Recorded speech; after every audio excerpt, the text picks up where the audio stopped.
Assalamualaikum warahmatullahi wabarakatuh.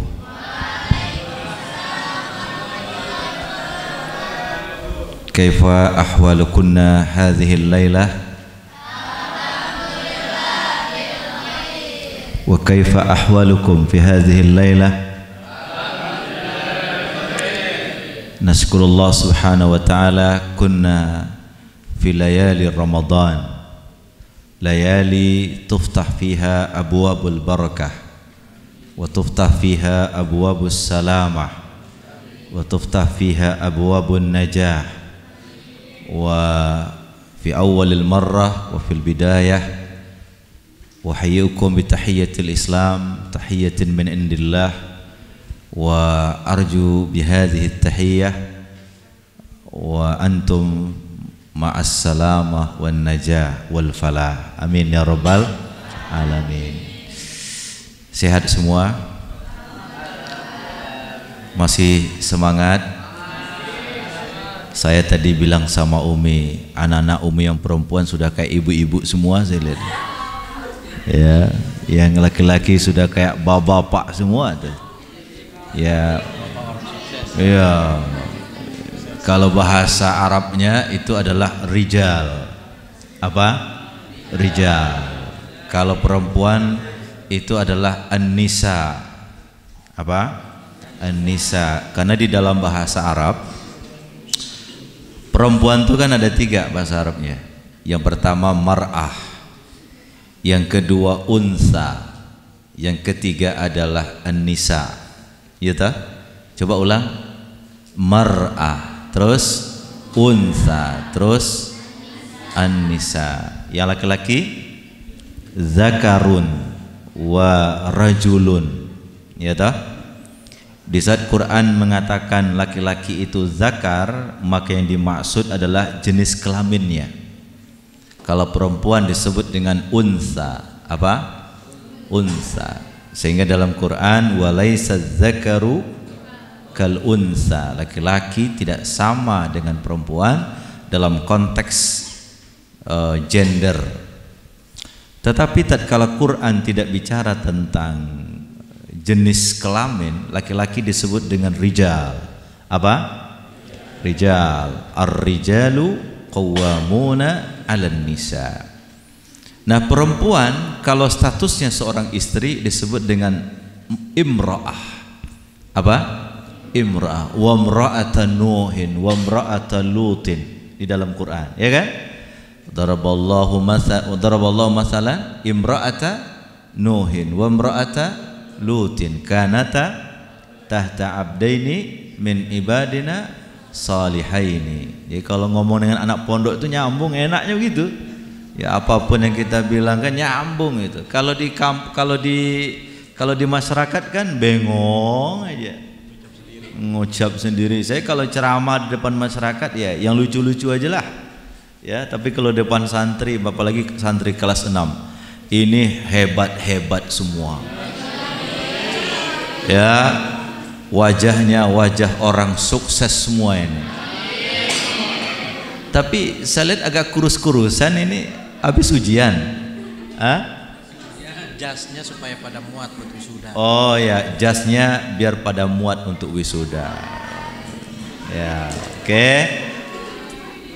Ini puasa ya, puasa. Ini masih puasa sekarang? Enggak boleh dong puasa, ya kan? Ya kan? Sahur sekarang? Jangan. Nanti sahurnya nanti, ya dah. Saya berdoa yang perempuan nanti jadi an-nisa, yang laki-laki jadi ar-rijal. Ar-rijalu qawwamuna 'alan nisa. Faham dong? Itu yang pertama. Saya mengucapkan selamat antum dan antuna sudah sampai pada tahapan ini.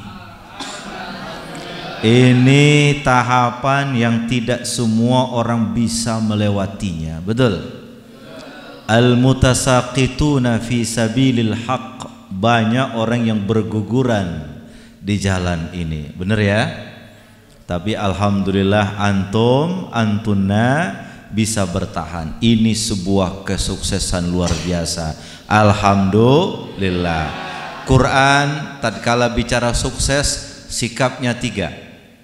Fasabbih bihamdi rabbika wastaghfir. Kan ayatnya begitu kan?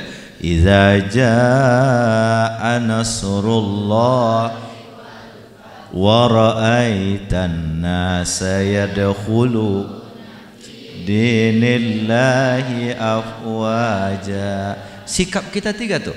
Fasabbih bihamdi rabbika wastaghfir. Kalau sudah sukses, kalau sudah menang, jangan bangga diri, jangan sombong hati. Fasabbih, sucikan Allah. Kalian bisa sampai pada tahap ini karena Allah yang membimbing kita semua. Betul? Subhanalladzi, apa ayatnya? Subhanaka la ilma lana illa ma 'allamtana. Subhanaka la ilma lana illa ma 'allamtana. Apalagi babnya ilmu itu tidak ada kesuksesan kecuali subhana. Betul? Karena dikatakan subhanaka la ilma lana illa ma 'allamtana. May yaqulu hadhil kalimah? May yaqul hadhil kalimah? Man huwa qail hadhil kalimah? Siapa yang ngomong tentang kalimat ini, subhanaka la ilma lana illa ma 'allamtana? La. Al malaikah. Paham tuh? Kenapa Ustaz bilang malaikat? Kan itu cerita tentang apa? Wa iz qala rabbuka inni ja'ilun fil ardi khalifah. Kemudian ambiuni bi asma'i haula in kuntum sadiqin. Kata malaikat, qalu subhanaka la ilma lana illa ma 'allamtana innaka antal alimul hakim. Alim baru setelah itu apa? Hakim. Dalam riwayat, dalam berbagai ayat itu alim, setelah itu khabir, ya kan? Coba saya dengar ini ada 3 hafizah di tempat ini. Ya. Coba sebutkan salah satu ayat yang di ujungnya alimun khabir. Coba, ada enggak? Ayo, yang dapat hadiahnya umroh kalau mampu. Ya, coba sebutkan satu ayat di ujungnya alimun khabir. Coba, ada enggak? Ustaz Kamar, ditutup dulu foto Ustaz Kamar, karena melihat ke situ semua. Ya, saya itu tadi sudah buat materi, tapi saya pikir-pikir kalau nanti materi dia terfokus ke sana, tidak fokus ke saya, gitu ya. Ya. Nanti kalian catat aja poin-poin pentingnya apa yang saya sampaikan. Oke? Ada yang tahu nggak ayat dalam Quran? Salah satunya ujungnya alimun khabir. Ayo Pak Ustad. Ayo, man huwa hafiz Rizki. Uzkur li ayat wahidah fi nihayatiha qauluhu subhanahu wa ta'ala innallaha alimun khabir.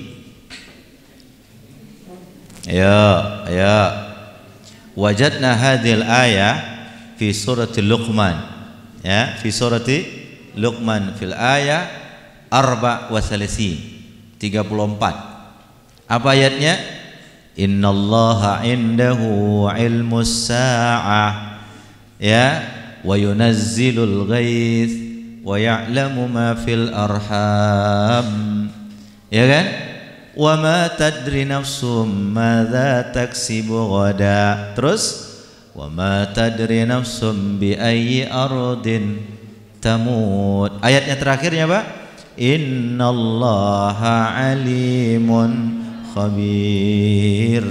Di situ ada 5 rahasianya Allah tuh. Yang pertama, apa yang akan terjadi besok kita nggak tahu. Coba, ada yang mau tahu jadi besok jadi apa? Ada yang tahu nggak? Ada yang tahu nggak? Ustadz, saya besok jadi profesor. Bisa yakinkan sekarang? Enggak. Yang ada adalah doa. Yang ada adalah apa? Doa. Dari 5 rahasia Allah itu, catat ini, 5 rahasia Allah itu. Ini judul saya adalah mau kemana setelah dari pondok. Ini saya akan gali dari ayat-ayat Quran supaya kalian nanti menjadi orang yang betul-betul paham ini ternyata design of our God. Ini adalah apa namanya? Yang pertama apa? Innallaha indahu ilmus sa'ah, tentang kiamat. Ada yang tahu enggak? Ada yang tahu tentang kiamat? Kapan? Suatu ketika seorang laki-laki bertanya kepada Nabi, mata sa'ah. Jawab Rasulullah apa? Madza a'datta lis-sa'ah, apa yang kau siapkan untuk kiamat? Dalam riwayat lain, kalau antum baca kitab Arba'in An-Nawawi misalnya, pada hadis kedua itu kan Arba'in An-Nawawi, baca kitab itu? Pernah baca kitab itu? Pastilah Arba'in An-Nawawi. Pada hadis kedua itu dikutip tentang riwayat ada seorang manusia, Jibril menyerupai ada seorang laki-laki bertanya tentang 3 hal. Yang pertama tentang iman, yang kedua tentang Islam, yang ketiga tentang ihsan. Kemudian ditanya tentang kapan kiamat. Apa jawab Nabi SAW? Mal mas'ulu anha bi'a'lam minas sa'il. Anda yang bertanya, saya yang ditanya, podo wae. Sama-sama tidak? Kalau bahasa Sundanya eta apa? Sama aja. Tuh sama aja, bahasa Sundanya apa? Podo wae. Sawo wae. Kalau bahasa Jawanya apa? Podo wae. Kalau bahasa Bantennya apa? Ada orang Banten di sini?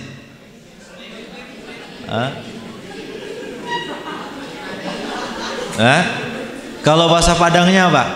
Bahasa Padangnya apa? Samo sajo. Ya, apa bahasa Padangnya? Samo sajo. Baik yang bertanya, Anda yang bertanya, saya yang ditanya, kata Nabi, sama-sama tidak tahu. Saya dari Jakarta datang ke sini, macet-macet hanya satu tujuan saya. Saya ingin rindu berjumpa dengan antum dan antuna semua. Masya Allah. Untuk berbagi. Untuk apa? Berbagi. Baik. Yang kedua apa? Yang kedua apa? Wa yunazzilul ghaits. Yaitu perkiraan cuaca itu manusia tahu, tapi kepastian cuaca manusia tahu enggak?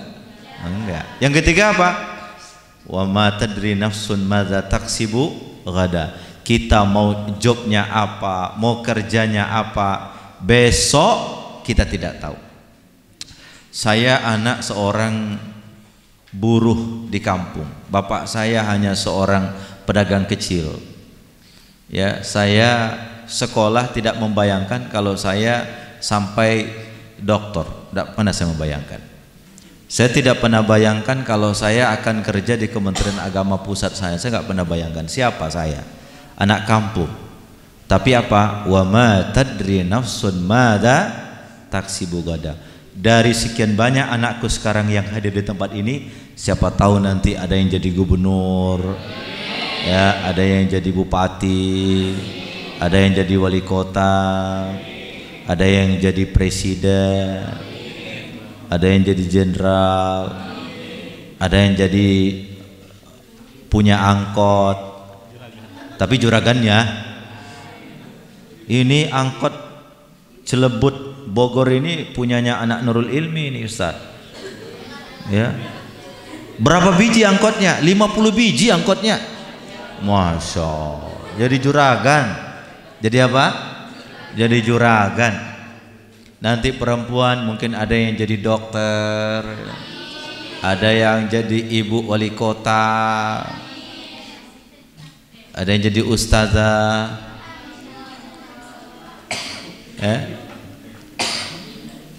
Kenapa? Wa ma tadri nafsun madza taksibu gada. Terus apa?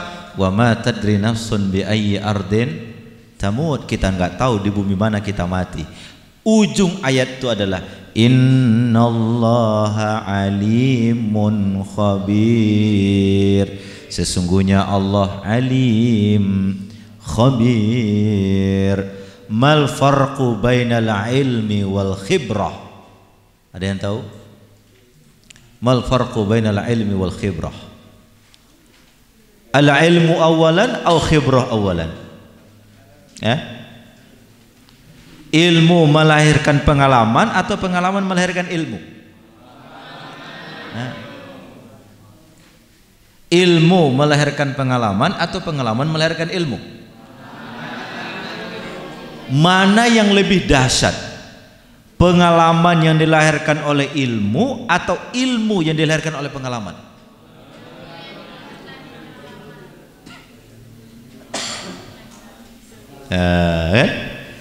Kalau antum lihat tafsir ayat itu, innallaha alimun khabir, alim di situ adalah ya'lamu bawatinal umur.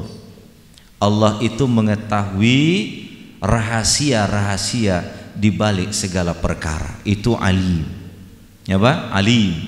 Sehingga dalam Quran, wa fawqa kulli dzi ilmin alim. Di atas orang punya ilmu, ada lagi yang punya ilmu. Siapa yang punya ilmu itu? Allah Subhanahu wa taala. Suatu ketika saya berangkat ke Amerika. Masya Allah. Di Amerika itu saya ketemu salah seorang profesor doktor. Namanya Profesor Doktor, halo, namanya Profesor Dr. Jaja Suharja. Nama Sunda tapi asli Sumatera Barat. Kepalanya bengkok begini. Bukan bengkok, apa sih? Miring begini, miring. Saya pertama kali ketemu beliau, saya pikir ini orang sains. Habibie itu kan kepalanya begini kan?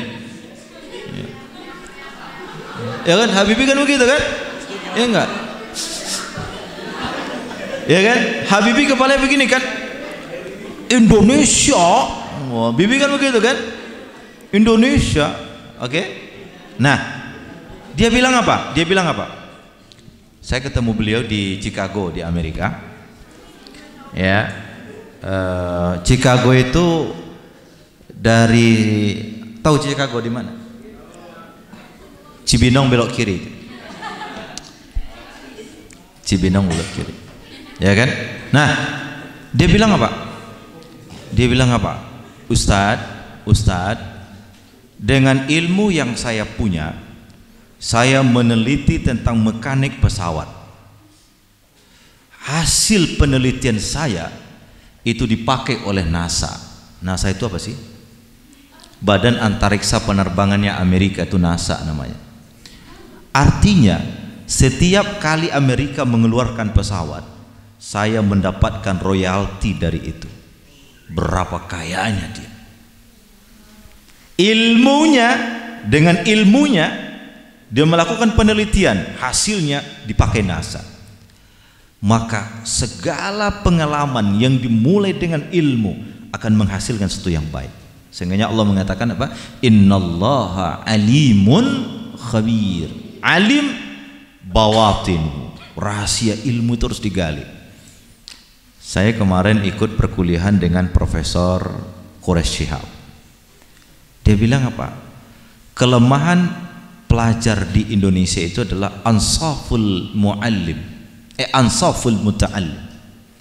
Pelajar yang setengah-setengah, ya, ngerti fikih sedikit, ya kan? Terus ngerti hadis sedikit, ngerti tafsir sedikit, ngerti kimia sedikit, bukan sedikit tapi sedikit, nanggung banget. Ya, ngerti matematika cuma hitungan doang. Itu namanya ansaful muta'allimin. Sehingga karena kita ansaful muta'allimin, penelitian kita tidak pernah melahirkan penelitian yang jago dan dipakai oleh dunia barat. Kenapa? Karena kita penelitian itu pengalaman tanpa ilmu. Pengalaman tanpa, walaupun sesungguhnya kehidupan itu adalah universitas yang melahirkan orang-orang hebat dari pengalaman. Betul kan? Betul kan? Banyak orang yang tak sekolah tapi punya pom bensin di mana-mana. Ya kan? Nah, oleh karena itu anak-anakku sekalian, setelah kalian keluar dari pondok ini, yang pertama kalian harus lakukan adalah Innallaha alimun khabir. Ilmu yang sudah kalian dapatkan di pondok, terapkan untuk mencari pengalaman hidup. Coba, apa yang pertama tadi? Ilmu yang sudah didapat di pondok diterapkan agar mendapatkan pengalaman. Nanti kalau ada tes kemana, ikuti. Bermodal ilmu, kalian ikuti tes itu. Ada yang masuk ke luar negeri, ada yang ke Madinah mungkin, ada yang ke Al-Azhar University, ada yang ke UIN Jakarta, ada yang ke Malaya, ada yang ke Harvard. Saya ini walaupun begini-begini bukan sombong ya, saya pernah ngajar di Harvard. Wow. Mahasiswa saya itu S2 S3. Siapa yang saya ajar? Itu adalah mahasiswa S2 S3 yang dibiayai oleh LPDP Kementerian Keuangan. Kementerian Keuangan memberikan beasiswa S2 S3 ke mahasiswa Indonesia untuk belajar di Harvard di Amerika. Salah satu yang sudah pulang sekarang Dr. Sukidi ada di Indonesia, cuma tidak mau diajak kemana-mana. Itu juga saya kalau mau saya ajak ke pondok dia. Doktor dari Harvard, ngeri Pak. Harvard itu tuh Obama. Tahu Obama? Tahu Obama? Obama itu kuliahnya di Harvard University. Sekarang Harvard itu menjadi sekolah perguruan terbaik #1 di dunia. Ya, #1 Harvard University. Saya ketemu dengan dokter namanya Dr. Sukidi. Sekarang sudah pindah, bukan Dr. Mukidi ya, bukan. Kalau Mukidi mah tukang cukur di balik sana. Ini Dr. Sukidi. Ya, dokter siapa namanya? Sukidi. Nah, dia bilang, jadi yang pertama kalian harus lakukan adalah ilmu yang sudah kalian pelajari, terapkan untuk melahirkan khibrah. Melahirkan apa? Karena ayatnya apa? Innallaha alimun khabir. Jadi catat Luqman ayat 34. Surat Luqman ayat berapa? Innallaha indahu ilmus sa'ah. Terus ayatnya apa lagi? Wa yunazzilul ghais. Terus apa lagi? Wa ya'lamu ma fil arham. Terus lagi? Wa ma tadri nafsum madza taksibu ghadan. Terus wa ma tadri nafsum bi ayyi ardin tamut. Ujung-ujungnya innallaha alimun khabir. Nah, tadi saya buat slide begini. Anak pondok itu punya 6 kehebatan. Itu saya sudah tulis tadi, tapi belum sempat tampilkan, selesaikan. Anak pondok itu punya 6 kehebatan. Apa yang pertama? Kemandirian dalam bersikap. Itu anak pondok mandiri, Pak. Cuci baju sendiri enggak? Laundry, ada yang laundry, ya. Iya kan? Paling tidak anak pondok itu punya apa? Kemandirian. Nah, kemandirian itu modal bagi dia untuk mendapatkan khibrah. Mendapatkan apa? Pengalaman. Mendapatkan apa tadi? Khibrah. Satu, kemandirian. Yang kedua, anak pondok itu dimanapun dia akan memiliki basis disiplin. Disiplin anak pondok itu, insya Allah. Disiplin. Nah, disiplin itu modal. Negara-negara maju itu modalnya luar biasa dengan kedisiplinan itu. Halo, cek mic. Halo, ada kalau enggak. Halo.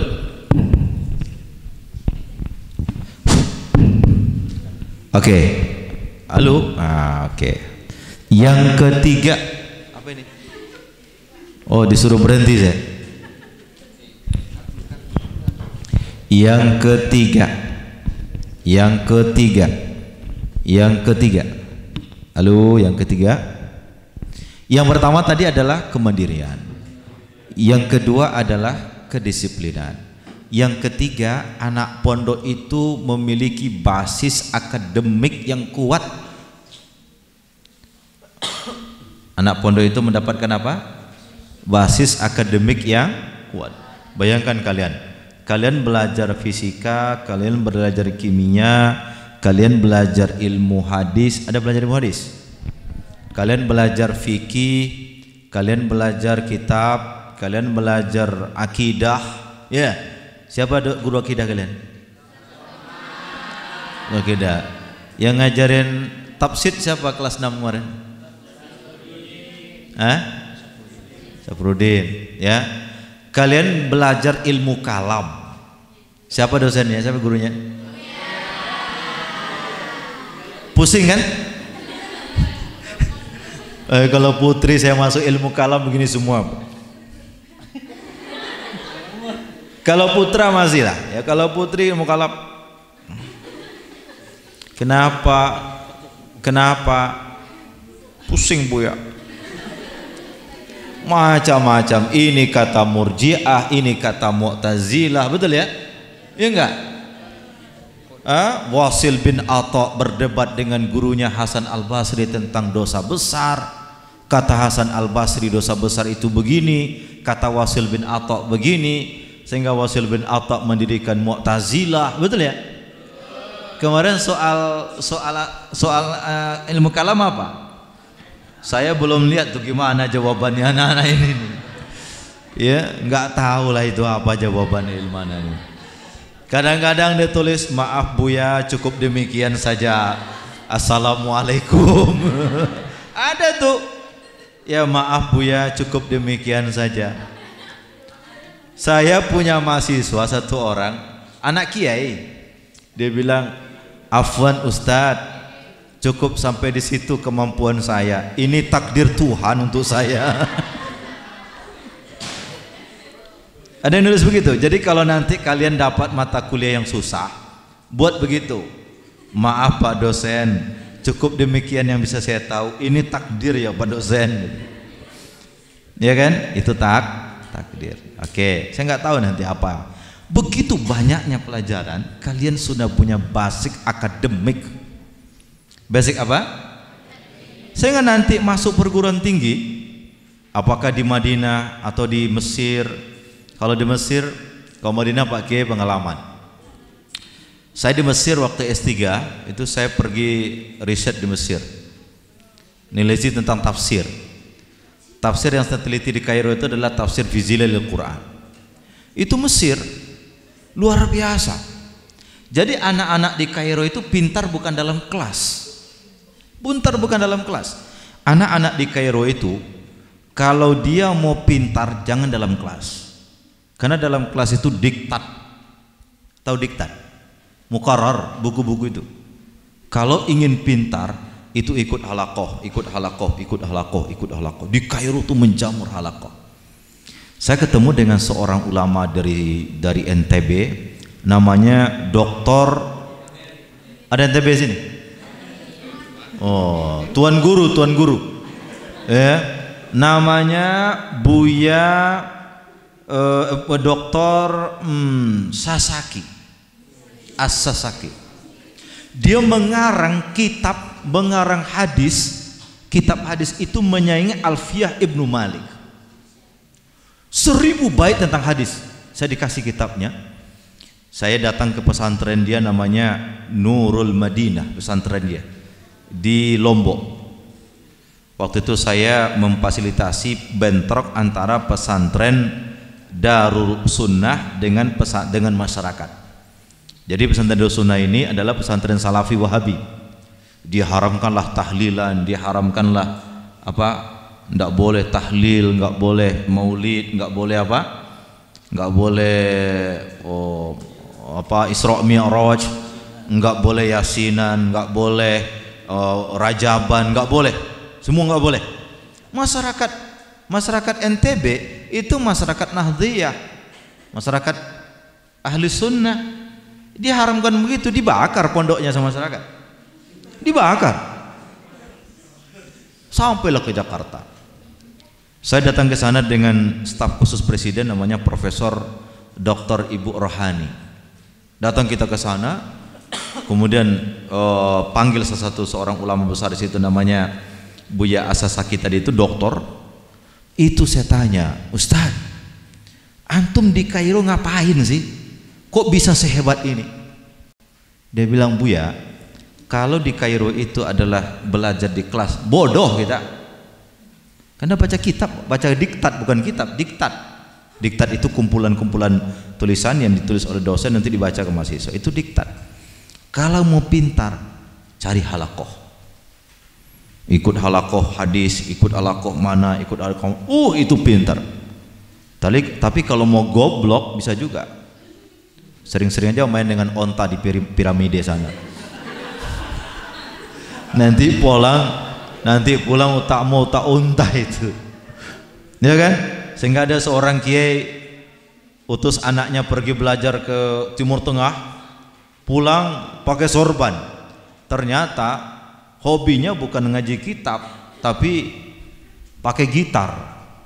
Pulang dari Madinah, pulang dari Mesir, hobinya bukan baca kitab tapi bergitar, nyanyi. Saking menyesalnya, dia bilang zanantu zannan fa khaba zanni zanantu syaikhan fa ata mughanni. Saya memperkirakan sebuah perkiraan, ternyata perkiraan saya meleset. Saya pikir seorang syekh yang datang, tapi ternyata tukang nyanyi yang datang. Kenapa? Di Kairo.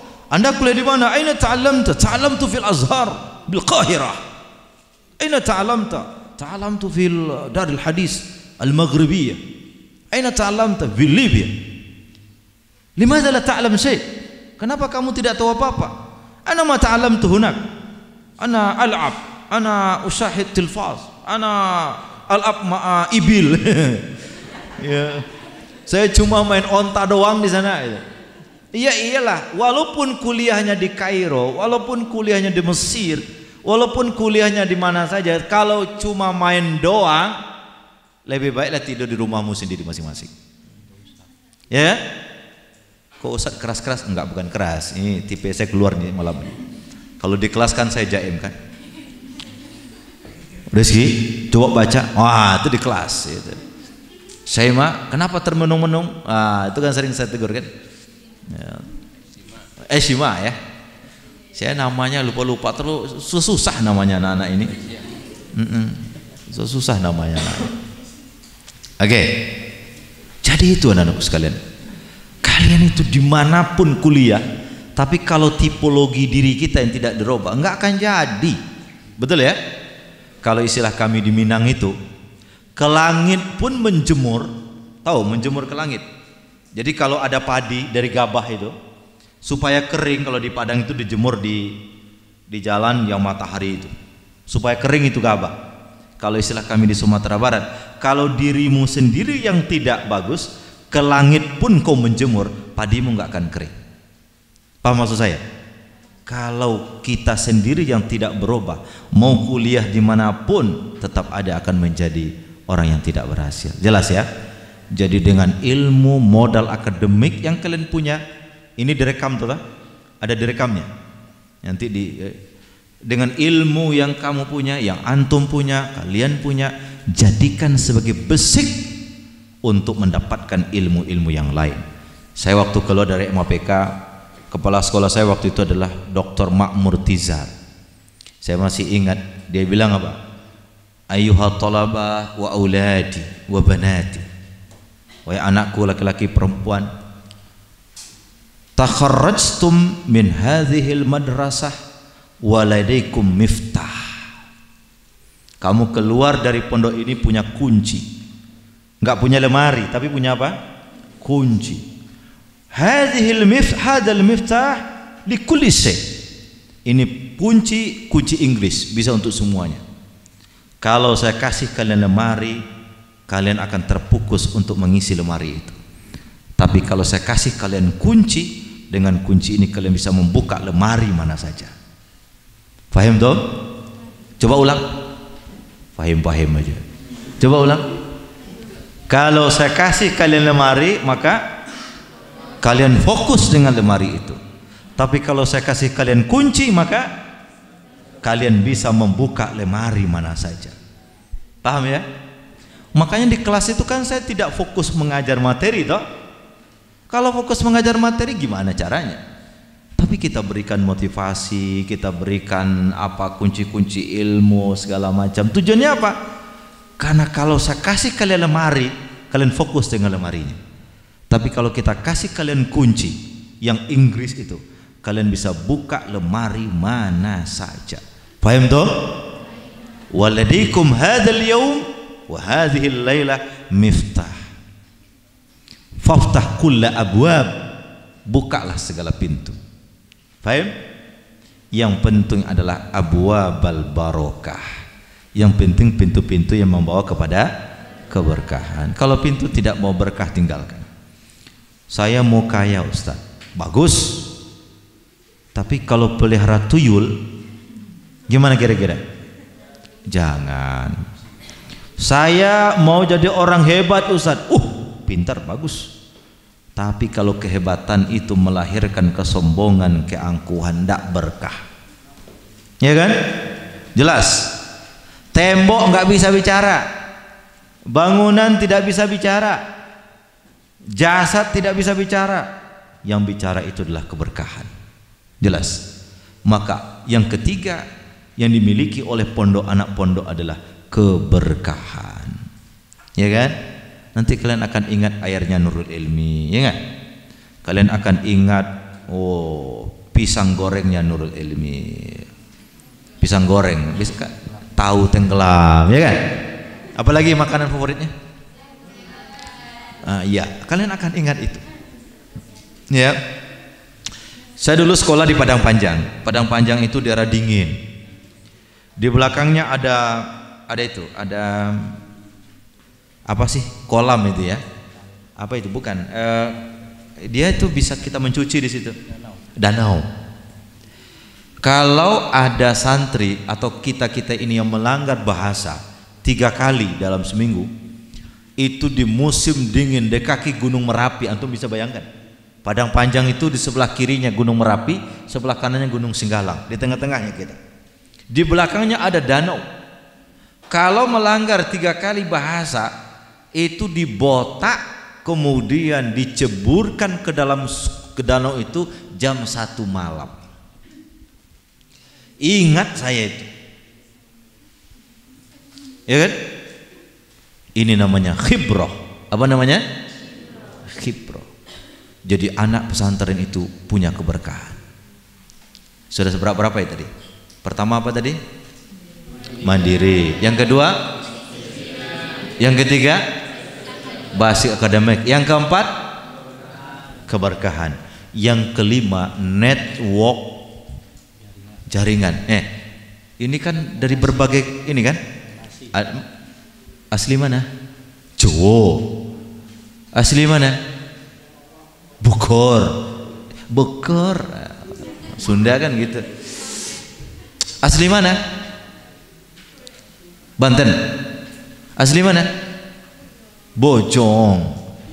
Asli mana? Enten. Nanti kalian ini akan terpencar di berbagai tempat. 4 tahun kemudian, 5 tahun kemudian, kalian akan datang dengan gaya masing-masing. Saya sudah selesai jadi sarjana hukum. Saya selesai jadi sarjana ekonomi. Dengan pernah di pondok, masing-masing nanti punya jaringan. Punya apa? Saya MAPK itu dari semenjak awal berdiri MAPK sampai yang terakhir, kita punya grup namanya Majmu'ah Khirij Madrasatil Aliyah nih. Majmu'ah Khirij Mafokus. Mafokus itu Madrasah Aliyah program khusus. Ini generasi pertama sampai generasi sekarang ada orang di sini. Ada yang sudah jadi rektor, profesor, ada yang sudah jadi wali kota, ada yang sudah jadi kepala kantor Kementerian Agama. Makanya kalau kita mau kemana-mana, kita lihat saja di grup ini. Tinggal di grup bilang, Bapak, Ibu, saudara-saudara, kanda-kanda, adik-adik, besok saya mau ke Sumatera Barat. Langsung japri, Kak, besok di mana di Sumatera Baratnya? Ya kan? Itu di grup ini. Saya pernah berangkat ke Papua. Tiba di sana nggak tahu bagaimana. Saya masukkan di grup. Saya foto, saya bilang posisi saya sekarang lagi di sini. Lagi di sini. Tidak lama kemudian ada telepon, Kanda, Kanda di mana sekarang? Iya Kanda ya. Karena kalau di OPK itu tradisinya panggil Kak Dek. Ya. Siapapun dia itu senior-senior kita yang tamat tahun 90 kita panggil Kanda. Di kampung saya sekarang kepala kantor Kementerian Agama Pesisir Selatan itu generasi PK yang pertama. Jadi kepala kantor Kementerian Agama. Maka kemarin dia telepon saya, Dinda pulang kampung enggak? Saya bilang saya pulang kampung Kanda. Cuma saya pulang kampung hari pertama Lebaran. Saya bilang, waduh ini Bupati ingin khotbah di mana gitu. Saya usulkan ke Bupati khotbah ya. Saya bilang saya sudah 3 bulan yang lalu janji mau khotbah di Jakarta Pusat sini. Akhirnya saya bilang nantilah kapan-kapan. Ya, nanti Lebaran habis sholat Idul Fitri jam 1 saya pulang ke Padang. Kenapa? Itu namanya jaringan. Nah, anak-anakku sekalian, coba nanti selesai dari pondok ini, itu grupnya dipelihara, ya kan? Grupnya dipelihara. Aku ketawa? Grupnya dipelihara. Ini generasi keberapa sih ini? Generasi pertama tahun berapa selesai? 2019. Kedua 2020. Ketiga 2021. Keempat sekarang generasi generasi ke kalian ini generasi hebat ini. Pancasila 5, rukun Islam 5, jari kita 5, sholat 5 waktu 5. Kalian adalah rukun Islam daripada nurul ilmi. Oh hebat. Nanti akan datang dengan plat D1, ternyata adalah wali kota Makassar. Oh, pagi mungkin pagi kita doakan panjang umur, ya kan? Ya, yang ada Uspadil, kamu dari mana? Sudah tua juga. Maaf Gus, saya ini generasi kelima dulu, anak Nurul Ilmi, sekarang jadi pejabat wali kota. Kamu dari mana? Ternyata muncul di TV. Wah, Kiai besar badannya, ya, besar badannya, hebat. Dalilnya hebat, hafal Quran, hafal hadis, ya, jadi rujukan ulama-ulama Indonesia. Dari mana dia? Itu nomor generasi kelima di Nurul Ilmi, berasal dari Nusa Tenggara Barat. Wah. Dahsyat. Betul ya? Dahsyat. Tiba-tiba nanti akan ada pemilihan ketua umum Muhammadiyah. Muncul namanya Profesor Dr. Rizki. Waduh. Anak mana itu? Orang Piaman ya. Orang Priaman dari Sumatera Barat. Ya kan? Ustaz, ini angkatan keberapa antum? Ketiga. Wah, ini kan coba lihat, ini sudah kayak Zenune MZ saya dengar ini. Bapak-bapak dan ibu-ibu sekalian, ya, itu sudah kayak, saya lihat sudah kayak Kietele itu ya, tile. Bapak-bapak, ibu-ibu sekalian yang saya muliakan, apa kabar semuanya? Ya, kalian sehat Bapak Ibu? Sehat? Sudah makan belum? Belum. Dia berdakwah tapi dengan gayanya. Nanti saya bayangkan. Nah, ini sengaja saya bikin Rio karena sudah malam ya. Ya ngantuk. Kalau saya ceram jadi semua nanti. Tapi ini walaupun bercanda tapi maknanya dalam, ya. Apa yang saya maksud? Pelihara networking ini, jaringan ini, ya kan? Karena nanti ada yang jadi nanti saling berkabar. Kamu bagaimana sekarang? Saya buka kantor lawyer kelas kakap di Indonesia. Dia membela ikan kakap gitu, ya. Ternyata ada di antara santri Nurul Ilmi yang sarjana hukum, lulusan daripada Harvard. Ayo sini. Ya kalau ngomong tinggi-tinggi sedikit nggak apa-apa, namanya doa, ya kan? Ya kan?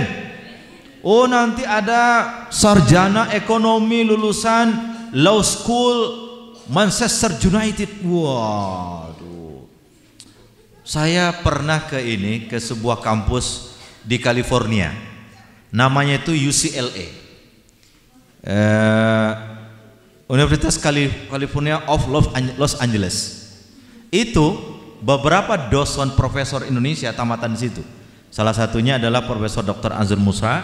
Kemudian ada orang kita tamatan di situ namanya Profesor Din Samsudin. Tamatan pernah jadi ketua umum Muhammadiyah. Ini orang-orang hebat. Ya, semua bergabung. Kenapa? Jaringannya. Nah, sudah berapa? Saya bilang tadi 6 ya.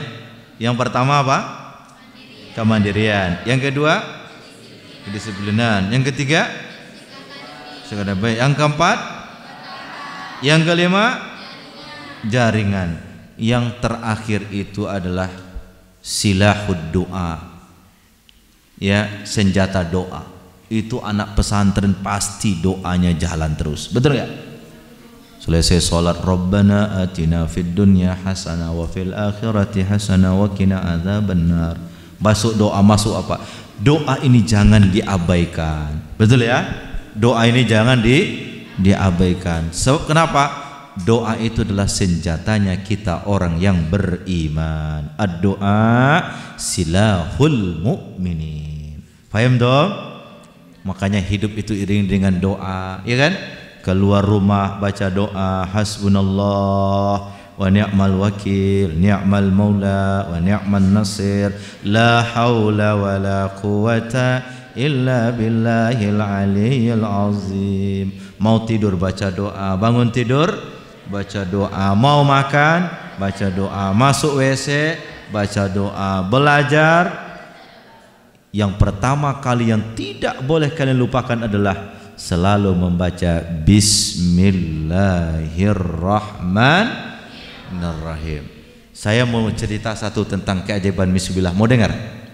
Mau dengar? Oke. Ada seorang suami jengkel betul dengan istrinya. Jengkel betul dengan istrinya. Akhirnya di tempat beras itu disimpan ular berbisa oleh suaminya. Dengan catatan, dengan harapan begitu nanti istrinya ini masak nasi, buka tempat nasi itu, tempat beras itu dipatok oleh ular ini. Ya, itu dengar dulu, jangan dulu, dengar dulu. Tapi suaminya selalu mengajarkan di keluarga itu, ya, selalulah baca Bismillah kapanpun dan dimanapun. Ya, begitu istrinya buka tempat beras tadi itu, apa dia bilang? Bismillahirrahmanirrahim. Begitu dibuka, kaget dia. Pak, ini ada emas bongkahan ini. Ular tadi berubah menjadi emas bongkahan. Kaget suaminya. Kok bisa jadi emas tadi yang saya simpan apa? Ular. Ternyata setiap makhluk ini itu takut dengan kalimat apa? Bismillahirrahmanirrahim. Sehingga Nabi mengajarkan kepada kita setiap pagi dan sore bacalah doa Bismillahilladzi la yadurru ma'asmihi syai'un fil ardi wala fis sama wa huwas sami'ul alim. Kalau membaca itu di pagi hari 3 kali tidak diganggu sampai sore. Kalau dibaca di sore hari tidak diganggu sampai pagi, artinya 24 jam kita dalam perlindungan Allah Subhanahu wa ta'ala. Anak pondok itu insya Allah punya doa yang luar biasa. Ya Allah, aku tak punya siapa-siapa, aku tak punya orang tua ya Allah, aku pingin sekolah ya Allah, bukakan jalan untukku. Tiba-tiba ada orang, kamu mau kemana nak? Mau cari lembaga pendidikan sekolah, punya duit enggak? Enggak. Ini ATM isinya ada 500 juta, kau gunakan semuanya. Mustahil enggak itu? Mustahil. Tahun 2000 di waktu Pak SBY periode pertama 2004 sampai 2009 itu Kementerian Pendidikan itu punya program namanya Bidik Misi. Bidik apa? Misi. Jadi mahasiswa berprestasi di seluruh Indonesia yang kurang mampu disekolahkan oleh pemerintah melalui program bidik misi dari Kementerian Pendidikan Nasional. Waktu SBY mengevaluasi program itu, muncul seorang anak namanya Lailatul Qadriyah. Dia seorang anak dari tukang becak di daerah Jawa Barat, Jawa Timur, ya, yang tidak pernah bermimpi menjadi seorang mahasiswa.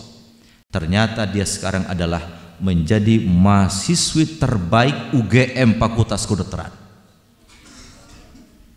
Dahsyat. Itu apa itu? Dia bilang, salah satu yang membuat saya ini adalah doa daripada orang tua saya. Iya enggak?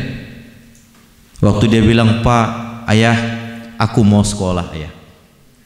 Ayah yang enggak punya apa-apa hanya menjawab keinginan anak itu dengan tangisan. Ya, aku mau sekolah. Bapaknya enggak punya apa-apa. Untuk menjawab permintaan anak hanya air mata yang turun. Tetapi bapaknya tidak berhenti untuk berusaha. Dia ceritakan di saat pengalaman itu di depan SBY, dia bilang, begitu aku pingin sekolah, bapakku pagi hari saya lihat menggonceng sepeda ontelnya. Dia pergi entah kemana, ya entah kemana dia pergi. Yang jelas dia ingin mewujudkan saya sekolah. Begitu pulang di sore hari ternyata tidak juga dapat biaya.